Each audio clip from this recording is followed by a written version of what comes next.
মৃত্যুদণ্ডপ্রাপ্ত সাবেক প্রধানমন্ত্রী শেখ হাসিনা ও সাবেক স্বরাষ্ট্রমন্ত্রী আসাদুজ্জামান খান কামালের সাজা পরোয়ানা পররাষ্ট্র মন্ত্রণালয়ের মাধ্যমে ইন্টারপোলে পাঠানোর প্রক্রিয়া শুরু করেছে প্রসিকিউশন। আর রায়ের কপি একদিনের মধ্যে জেলা ম্যাজিস্ট্রেট ও কারাগারে থাকা আসামি চৌধুরী আবদুল্লাহ আল মামুনের কাছে পাঠাবে আন্তর্জাতিক অপরাধ ট্রাইব্যুনাল কর্তৃপক্ষ। আর হাসিনা ও কামালের সম্পত্তি বাজেয়াপ্তের আদেশ বাস্তবায়ন করবে জেলা ম্যাজিস্ট্রেট। ট্রাইব্যুনালের ব্রিফিংয়ে এসব কথা জানান প্রসিকিউটর গাজী MH তামিম। জুলাইয়ে মানবতাবিরোধী অপরাধের দায়ে ক্ষমতাচ্যুত প্রধানমন্ত্রী শেখ হাসিনা ও সাবেক স্বরাষ্ট্রমন্ত্রী আসাদুজ্জামান খান কামালকে সোমবার মৃত্যুদণ্ড দেন আন্তর্জাতিক অপরাধ ট্রাইব্যুনাল। রাজসাক্ষী হওয়া আসামি সাবেক IGP চৌধুরী আবদুল্লাহ আল মামুনকে দেয়া হয় 5 বছর কারাদণ্ড। শেখ হাসিনা ও কামাল পলাতক থাকায় তাদের গ্রেফতার করে দেশে ফিরিয়ে আনতে এর আগে ইন্টারপোলের সাহায্য চাওয়া হয়েছিল, কিন্তু তা কার্যকর হয়নি। 2 আসামিকে দেশে ফিরিয়ে এনে দণ্ড কার্যকর করতে এবার ইন্টারপোলে সাজা পরোয়ানা পাঠাবে প্রসিকিউশন। যে 2 জন আসামি পলাতক আছে তাদের বিরুদ্ধে একটি গ্রেফতারি পরোয়ানার কপি সহ রেড নোটিশ জারির আবেদন করা আছে আমাদের আগেই। সেটাকে এখন মডিফাই করে গ্রেফতারি পরোয়ানার বদলে একটা কনভিকশন ওয়ারেন্ট, এই কনভিকশন ওয়ারেন্ট বা সাজার পরোয়ানা মূলে আমরা তার বিরুদ্ধে আরেকটি ইন্টারপোলে নোটিশ জারির জন্য আবেদন করব থ্রু ফরেন মিনিস্ট্রি। এটা আমরা করব এবং এটার কাজ অলরেডি আমরা শুরু করেছি। এই রায় 3টি জায়গায় যাবে। একটা হলো প্রসিকিউশন অফিস, একটা হলো উপস্থিত আসামির কাছে, আর একটা হলো ডিস্ট্রিক্ট ম্যাজিস্ট্রেটের কাছে। এই 3টি জায়গায় ছাড়া আর কোথাও রায় যাবে। কিছু অফিসিয়াল কার্যক্রম থাকে, সেগুলো সম্পন্ন হলেই রায়গুলো যথাযথ কর্তৃপক্ষের কাছে চলে যাবে। রায়ে মৃত্যুদণ্ডপ্রাপ্ত আসামিদের সব সম্পত্তি বাজেয়াপ্ত করে ভুক্তভোগীদের ক্ষতিপূরণ দেওয়ার নির্দেশ দেন ট্রাইব্যুনাল। প্রসিকিউশন জানায় এই আদেশ বাস্তবায়ন করবেন জেলা ম্যাজিস্ট্রেট। আইনে যেটা বলা আছে সেটা হলো ট্রাইব্যুনালের সকল রায় গভর্নমেন্ট এক্সিকিউট করবে। এখন এই রায়ের কপি যখন ডিস্ট্রিক্ট ম্যাজিস্ট্রেটের কাছে যাবেন, ওনারা সিদ্ধান্ত নেবেন যে এর কোন অংশ ওনারা কিভাবে কার্যকর করবেন। প্রসিকিউশন জানায় রায়ের 30 দিনের মধ্যে আসামি আত্মসমর্পণ করে আপিল করার বিধান রয়েছে ট্রাইব্যুনাল আইনে। তবে আপিল বিভাগ চাইলে সেই সময়ের পরেও আপিল গ্রহণ করতে পারে। এখন ওনার জন্য সুযোগ হলো আগামী 30 দিনের মধ্যে উনি সারেন্ডার করে অ্যাপিলেট ডিভিশনে অ্যাপিল ফাইল করবেন এবং অ্যাপিলে ওনার এই সকল কথা বলবেন। অ্যাপিলেট ডিভিশন যথার্থ ন্যায় বিচার করবেন, 2 পক্ষকে শুনে। সাবেক IGP চৌধুরী আবদুল্লাহ আল মামুনকে যাবজ্জীবন সাজা না দিয়ে 5 বছর কারাদণ্ড দেয়ায় ক্ষুব্ধ প্রতিক্রিয়া জানায় জুলাই যোদ্ধা ও তাদের পরিবার। গাজী তামিম জানান, আসামি, রাষ্ট্রপক্ষ ও ট্রাইব্যুনালে অভিযোগকারীরা চাইলে সাজার বিরুদ্ধে আপিল করতে পারবেন। সাবেক প্রধানমন্ত্রী শেখ হাসিনার ফাঁসিরে আওয়ামী লীগের সংকট আরও বাড়ল বলে মনে করছেন বিশ্লেষকরা। এতে দলটির রাজনীতিতে ফেরাও কঠিন হবে বলে মনে করছেন তারা। আর ভারতের সিনিয়র সাংবাদিকরা বলছেন, বন্দি বিনিময় চুক্তি থাকলেও শেখ হাসিনাকে ফেরত দেওয়ার সম্ভাবনা কম। বাংলাদেশ সরকার বেশি চাপাচাপি করলে দুদেশের সম্পর্ক খারাপ হতে পারে বলেও আশঙ্কা তাদের। আয়রন লেডির খেতাব পাওয়া শেখ হাসিনা 1.5 বছর আগেও এমন পরিস্থিতির কথা হয়তো চিন্তাও করেননি। যে কোনো উপায়ে ক্ষমতায় থাকার প্রবণতা তার জন্য তো বটেই, আওয়ামী লীগের জন্যও ক্ষতির কারণ হয়েছে বলে মনে করছেন বিশ্লেষকরা। স্বাধীনতার পর দ্বিতীয়বার এমন চাপে পড়েছে দলটি। 75 ছিল ওই সময় এরকম সিচুয়েশনটা ছিল না। হ্যাঁ, আওয়ামী লীগ ক্রাইসিসে পড়েছিল, বাট ব্যাকগ্রাউন্ড ছিল ভিন্ন। আর এবারকার ব্যাকগ্রাউন্ড হচ্ছে ভিন্ন। একটি দল কি ধরনের অপরাধ করলে সবাইকে চলে যেতে হয়, যখন টপ ম্যানেজমেন্ট পুরোটাই দেশ থেকে চলে যায়, তখন কিন্তু সাংগঠনিক শক্তি ভেঙে পড়ে। এটাকে গুছিয়ে উঠতে পারবে কিনা আমি জানি না, যদি পারে সময় লাগবে। প্রধানমন্ত্রী নরেন্দ্র মোদী। এখন সবচেয়ে বেশি আলোচনা হচ্ছে ফাঁসির সাজাপ্রাপ্ত শেখ হাসিনাকে ভারত থেকে ফিরিয়ে আনার বিষয়টি। দুদেশের মধ্যে বন্দি বিনিময় বা প্রত্যর্পণ চুক্তিও রয়েছে। এতে বলা আছে, কারো বিরুদ্ধে গ্রেফতারি পরোয়ানা জারি হলেই তাকে হস্তান্তর করবে দুদেশ। এই চুক্তির আলোকে উলফা নেতা অনুপ চেটিয়াকে বাংলাদেশ থেকে ফেরত নেয় ভারত। আবার বঙ্গবন্ধু হত্যা মামলার 2 আসামিকে দেশে এনে ফাঁসি কার্যকর করে আওয়ামী লীগ সরকার। তবে শর্ত রয়েছে, রাজনৈতিক বিবেচনায় মামলা হলে ফেরত দিতে বাধ্য থাকবে না সংশ্লিষ্ট দেশ। আবার গুম, খুন, অপহরণ রাজনৈতিক মামলা বলে বিবেচিত হবে না। প্রত্যর্পণ চুক্তির এসব ফাঁকফোকর শেখ হাসিনাকে ফেরত না দিতে ভারত কাজে লাগাতে পারে বলে মনে করছেন দেশটির সিনিয়র সাংবাদিক অল ইন্ডিয়া প্রেস ক্লাবের সভাপতি গৌতম লাহিড়ী। বাংলাদেশ সরকার দাবি জানাচ্ছেন যে শেখ হাসিনাকে ফেরত দেওয়ার জন্য, সেটা সম্ভব হবে না। ভারত বাংলাদেশের মধ্যে যে বন্দি প্রত্যর্পণ চুক্তি রয়েছে, সেই চুক্তি অনুসারে যদি কাউকে দেখা যায় রাজনৈতিক উদ্দেশ্যে তার জীবনহানি হওয়ার আশঙ্কা আছে বা জীবনহানি ঘটানো হবে, সেক্ষেত্রে তিনি যেই হন তাকে ফেরত পাঠানো হয় না। যদিও শেখ হাসিনাকে ফেরত দিতে ভারত সরকারের প্রতি আহ্বান জানিয়েছে বাংলাদেশের অন্তর্বর্তী সরকার, ভারতও বিষয়টি নজরে রাখছে বলে বিবৃতি দিয়েছে। আইন উপদেষ্টা ইঙ্গিত দিয়েছেন শেখ হাসিনাকে ফেরত না দিলে সম্পর্ক খারাপ হতে পারে। তবে বিশ্লেষকরা বলছেন কূটনৈতিক প্রক্রিয়া ছাড়া অন্যভাবে চাইলে দুদেশের টানাপোড়েন আরও বাড়তে পারে। সম্পর্ক খারাপ হবে কি ভালো হবে সেটা বাংলাদেশ সরকারের তাদের যে ভারত সরকারের প্রতি কি আচরণ সেটার উপরই অনেকটা নির্ভর করবে। যদি তারা মনে করেন সংঘাতের পথে যেতে চান, সম্পর্ক মানে দূরত্ব বজায় রাখবেন, সেক্ষেত্রে ভারতকেও অনেক কঠিন সিদ্ধান্ত নিতে হতে পারে। এখন যদি কূটনৈতিকভাবে আমাদের যদি ভারতের সাথে সম্পর্ক ভালো হয় তাহলেই ফেরত আসবে, আদারওয়াইজ চাপাচাপি করে সম্পর্ক খারাপ করে ফেরত আনা তো সম্ভবই না, বরঞ্চ এটা আরও অনেক ক্ষতির কারণ হতে পারে। শেখ হাসিনার মৃত্যুদণ্ডের রায় অন্য রাজনৈতিক দলগুলোর জন্য এক ধরনের সতর্ক বার্তা বলেও মনে করছেন বিশ্লেষকরা। প্রাথমিকভাবে একটা বার্তা। কার্যক্রম নিষিদ্ধ ও নিবন্ধন স্থগিত থাকায় আগামী নির্বাচনে আওয়ামী লীগ অংশ নিতে পারবে না বলে জানিয়েছেন প্রধান উপদেষ্টা ডক্টর মোহাম্মদ ইউনূস।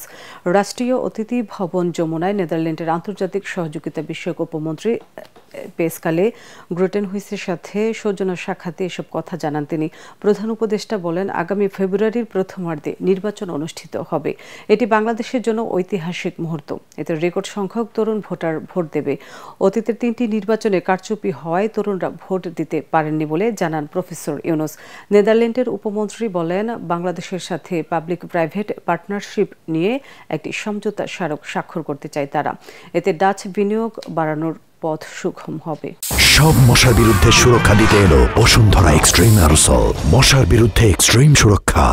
দেশে এখন অস্থিরতা বিরাজ করছে। এই সংকটকালে ব্যারিস্টার মওদুদ আহমেদের মতো রাজনীতিবিদদের বড় প্রয়োজন বলে মন্তব্য করেছেন বিএনপির মহাসচিব মির্জা ফখরুল ইসলাম আলমগীর।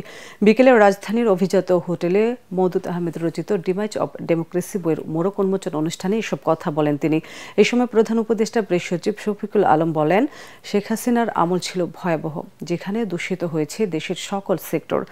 লেখকদের প্রয়াত রাজনীতিবিদ ব্যারিস্টার মওদুদ আহমেদ রচিত ডিমাইজ অব ডেমোক্রেসি এর মোড়ক উন্মোচন করতেই এই আয়োজন। অনুষ্ঠানে অংশগ্রহণ করেন তার স্ত্রী, সহকর্মী, রাজনৈতিক ব্যক্তিত্ব, লেখক ও সাংবাদিক। বইয়ের তিনি উদ্ধৃতি দিয়েছেন। একই সাথে এ সময় বিএনপির মহাসচিব মির্জা ফখরুল ইসলাম আলমগীর বলেন, দেশের চলমান অস্থিরতায় ব্যারিস্টার মওদুদ আহমেদ ছিলেন রাজনৈতিক পথপ্রদর্শক। তার রাজনীতি নিয়ে সমালোচনা থাকলেও ইতিহাস চর্চা নিয়ে ছিল না কোনো বিতর্ক। কি নিষ্ঠার সঙ্গে, আন্তরিকতার সঙ্গে তিনি এই ইতিহাস চর্চার কাজটা করতেন। এই জায়গায় আমার একটা কথা মনে হয় যে রাজনীতিবিদ মওদুদের কিছুটা সমালোচনা থাকতে পারে, বিতর্ক থাকতে পারে, কিন্তু আমার মনে হয় ইতিহাস লেখার ক্ষেত্রে তার কোনো সমালোচনা খুব বেশি করার সুযোগ আছে বলে আমার কাছে মনে হয় না। সত্যিকার অর্থেই আন্তরিকভাবে একজন গণতান্ত্রিক নেতা, গণতান্ত্রিক সত্তা ছিলেন ব্যারিস্টার মওদুদ আহমেদ। মোড়ক উন্মোচন অনুষ্ঠানে প্রেস সচিব শফিকুল আলম বলেন, শেখ হাসিনার আমলের ভয়াবহতার দলিল এই বই, যা নতুন প্রজন্মের ইতিহাস রচনায় গুরুত্বপূর্ণ ভূমিকা পালন করবে। শেখ হাসিনার আমলটা এতটা ভয়াবহ ছিল, আমরা সবাই দূষিত হয়ে গিয়েছিলাম। এভরিওয়ান, এমন কোনো জায়গা নাই যে উনি ধ্বংস করে দেন নাই। নিউজ পেপারের যে জার্নালিস্ট, আপনি দেখা যায় যে হেডলাইনটাই এমন ভাবে লিখছে যে জামাত শিবির মারামারি করেছে, জামাত শিবিরেরই 15 জন লোক। কোথাও লেখা নাই যে ওরা আসলে পুলিশের গুলিতে মারা গেছে। আমরা এই বইটা আমাদের পথ নির্দেশনা দিবে, সামনে আমরা কিভাবে শেখ হাসিনার এরাকে লিখব। এ সময় প্রয়াত রাজনীতিবিদ ও লেখক ব্যারিস্টার মওদুদ আহমেদের জীবনের নানান স্মৃতিচারণ করেন তার দীর্ঘদিনের সহকর্মী ও রাজনৈতিক সহযোদ্ধারা। প্রত্যেকটাই বিভিন্ন সময় জেলে থাকে। পোস্টাল ভোটিংয়ের মাধ্যমে এবার প্রবাসীদের ভোট না দেওয়ার বঞ্চনার অবসান ঘটবে বলে জানিয়েছেন প্রধান নির্বাচন কমিশনার AMH নাসিরউদ্দিন। মঙ্গলবার সন্ধ্যায় নির্বাচন কমিশনে পোস্টাল ভোট ভিডি অ্যাপ উদ্বোধন করে তিনি বলেন, এর মধ্য দিয়ে বৈশ্বিক গণতন্ত্রের দরজা খুলে যাবে। এই অ্যাপ ব্যবহার করে প্রাথমিক অবস্থায় ধাপে ধাপে 143টি দেশের প্রবাসীরা ভোট দেওয়ার জন্য নিবন্ধিত হতে পারবেন। প্রায় 1.5 কোটি প্রবাসী এবং নির্বাচনী দায়িত্বে থাকা ব্যক্তির ভোটাধিকার নিশ্চিতে পোস্টাল ব্যালটের ব্যবস্থা থাকছে আসন্ন সংসদ নির্বাচনে। তবে প্রথমে নিবন্ধন করতে হবে পোস্টাল ভোট বিডি অ্যাপে, পরে ডাকযোগে ভোটারের কাছে পাঠানো হবে ব্যালট পেপার সহ প্রয়োজনীয় সরঞ্জাম। সব পূরণ করে নিকটস্থ ডাক অফিসে জমা দিলে বিশ্বের যে কোনো প্রান্ত থেকে 16 থেকে 28 দিনের মধ্যে তা পৌঁছে যাবে সংশ্লিষ্ট নির্বাচনী কর্মকর্তার কাছে। একটি পূর্ণাঙ্গ অংশগ্রহণমূলক নির্বাচন। এই পদ্ধতিতে প্রতিটি ভোটের জন্য খরচ হবে 700 টাকা। তবে এই ব্যয় ভোটারদের বহন করতে হচ্ছে না বলে জানান নির্বাচন কমিশনার আবুল ফজল মোহাম্মদ সানাউল্লাহ। তার পছন্দের প্রতীকের পাশে ভোট দিবেন, নির্দেশনা অনুযায়ী তার ঘোষণাপত্র স্বাক্ষর করবেন এবং ফেরত ডাকে এটা ফেরত পাঠাবেন। এই উদ্যোগটি একটি ব্যয়বহুল উদ্যোগ। একটি ভোট সংগ্রহ করার জন্য আনুমানিক 700 টাকা খরচ হচ্ছে। নির্বাচন কমিশনের অডিটোরিয়ামে পোস্টাল ভোট বিডি অ্যাপ উন্মোচন করে প্রধান নির্বাচন কমিশনার AMM নাসিরউদ্দিন বলেন, প্রবাসীদের ভোটাধিকার প্রয়োগের মাধ্যমে গণতন্ত্রের ভিত্তি হবে আরও শক্তিশালী। এতদিন এই প্রবাসী নাগরিকরা জাতীয় নির্বাচনে ভোট দেওয়ার মৌলিক অধিকার থেকে বঞ্চিত ছিলেন। আজকের এই উদ্যোগ সেই বঞ্চনার অবসান ঘটাচ্ছে। তাদের ভোটের মাধ্যমে গণতন্ত্রের ভিত্তি হবে আরও বিস্তৃত, আরও প্রতিনিধিত্বশীল এবং আরও শক্তিশালী। তিনি বলেন, পোস্টাল ভোটিংয়ের মাধ্যমে অংশগ্রহণমূলক ও অন্তর্ভুক্তিমূলক নির্বাচনে আরেক ধাপ এগিয়ে গেল বাংলাদেশ। আমরা বিশ্বাস করি ডাক ভোটের এই আধুনিক পদ্ধতি সেই লক্ষ্য অর্জনে গুরুত্বপূর্ণ ভূমিকা রাখবে। 19 নভেম্বর থেকে 23 নভেম্বর নিবন্ধন করতে পারবেন পূর্ব এশিয়া, উত্তর আমেরিকা ও আফ্রিকা অঞ্চলের 50 দেশের প্রবাসী বাংলাদেশি ভোটাররা। 4 ডিসেম্বর মধ্যপ্রাচ্যের সৌদি আরবে নিবন্ধন শুরু হয়ে চলবে 8 ডিসেম্বর পর্যন্ত। এভাবে পর্যায়ক্রমে সবাইকে নিবন্ধনের আওতায় আনা হবে বলে জানিয়েছে ইসি। ত্রয়োদশ জাতীয় সংসদ নির্বাচনে ভোটার সংখ্যা 12,76,95,000। খসড়ার পর চূড়ান্ত তালিকায় ভোটার বেড়েছে 82,000। সংবাদ সম্মেলনে নির্বাচন কমিশনের সিনিয়র সচিব আখতার আহমেদ এসব তথ্য জানান। এদিকে চূড়ান্ত নিবন্ধন পেয়েছে এনসিপি ও বাংলাদেশ সমাজতান্ত্রিক দল। এছাড়া আমজনগণ পার্টি ছাড়াও আরও 7টি দলের নিবন্ধনের বিষয়ে পর্যালোচনা চলছে বলে জানান ইসি সচিব। ত্রয়োদশ জাতীয় সংসদ নির্বাচনকে সামনে রেখে চূড়ান্ত ভোটার তালিকা প্রকাশ করেছে নির্বাচন কমিশন। খসড়ার পর এখন চূড়ান্ত ভোটার সংখ্যা দাঁড়িয়েছে 12,76,95,183 জন। এর মধ্যে পুরুষ ভোটার সংখ্যা 6,48,14,907 আর নারী ভোটার 6,28,79,042 জন। এছাড়া তৃতীয় লিঙ্গের ভোটার রয়েছেন 1,234 জন। আমাদের চূড়ান্ত ভোটার তালিকায় আরো কিছু পরিবর্তন আসবে, সামান্য কিছু পরিবর্তন আসবে, কারণ আপনারা জানেন যে এগুলো এইটা লিস্ট হ্যাং করে দেওয়া হবে এবং সেখানে দাবি, আপত্তি, সংশোধন, বিয়োজন এই সমস্ত বিষয়গুলো যখন আসবে তারপরে আমরা এটা ফাইনাল অবস্থানে আসতে পারবো। বিকালে রাজধানীর আগারগাঁয়ের নির্বাচন ভবনে ইসির সিনিয়র সচিব আখতার আহমেদ আরও জানান, নিবন্ধন চূড়ান্ত হয়েছে এনসিপি ও বাংলাদেশ সমাজতান্ত্রিক দলের। তবে প্রাথমিকভাবে বাছাই হলেও আমজনতা পার্টির বিষয়ে কিছু আপত্তি থাকায় তা পর্যালোচনা করে সিদ্ধান্ত নেওয়ার কথা জানান ইসি সচিব। এছাড়া পর্যালোচনায় রয়েছে আরও 7টি দলের নিবন্ধন। বাংলাদেশ সমাজতান্ত্রিক দল, মার্ক্সবাদী এবং জাতীয় নাগরিক পার্টি এনসিপির বিষয়ে কোনো মতামত, বিরূপ মতামত পায়নি। এর আগে দুপুরে সাংবাদিকদের পেশাগত দক্ষতা উন্নয়নের লক্ষ্যে জাতিসংঘ উন্নয়ন কর্মসূচি প্রশিক্ষণ কার্যক্রম বাস্তবায়নের অংশ হিসেবে ইউএনডিপি, MRDI ও RFEDর মধ্যে চুক্তি স্বাক্ষর অনুষ্ঠিত হয়। বিএনপির কেন্দ্রীয় নেতা ও নাটোর 2 আসনের বিএনপি মনোনীত ধানের শীষের প্রার্থী অ্যাডভোকেট এম রুহুল কুদ্দুস তালুকদার দুলু বলেছেন, শেখ হাসিনার বিচার সারা পৃথিবীর মানুষ দেখেছে।